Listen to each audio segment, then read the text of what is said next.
এইটা হচ্ছে এই চায়ের দোকান। এর বিভিন্ন ধরনের ভ্যারাইটিস চা, মালাই চা, আর কি চা হয়? মালাই চা, বাদাম চা, গুড়ের চা, মটকা চা। মানে বাদাম চাটা কি দিয়ে হয়? এটা মটকা চার উপরে গেলে হালকা বাদাম দিয়ে দিব।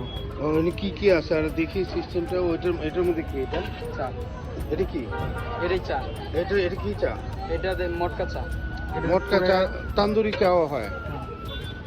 আচ্ছা, তারপরে এই যে এইখানে করে এই যে পোড়ানো হচ্ছে কাপগুলা পোড়ানো হচ্ছে। একটা মাটির ফ্লেভার আসবে। মাটির, তাহলে এটা কাপটা পোড়ানো কেন? একটা মাটির ফ্লেভার আসবে চার সাথে। ওই মাটির সাথে একটা ফ্লেভার আসবে, তাহলে ওইটাকে তান্দুরি চা হবে। তান্দুরি মটকা চা বলে। এই জন্য এখানে পোড়ানো হচ্ছে। তারপরে এই যে চাটা এরকম করে হয়ে গেল না, এর কি চা? এটা মালাই চা বানাবো। এটা মালাই চা কি মালের মধ্যে, চায়ের মধ্যে কি আছে? অনেক ধরনের মশলা আছে।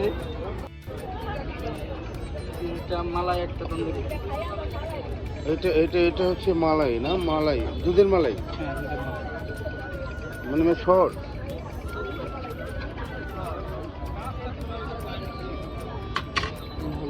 হ্যাঁ, এটা হরলিক্স। তারপরে দিয়ে এটা একটা কি হলো? মালাই কি চা হলো? এটা মালাই চা। মালাই চা। এটা কত করে? এটা 60 টাকা। এরকম কটা থেকে খোলা এই দোকান? কটা থেকে খোলা? 4টা থেকে 10টা পর্যন্ত। 4টা থেকে রাত 10টা পর্যন্ত।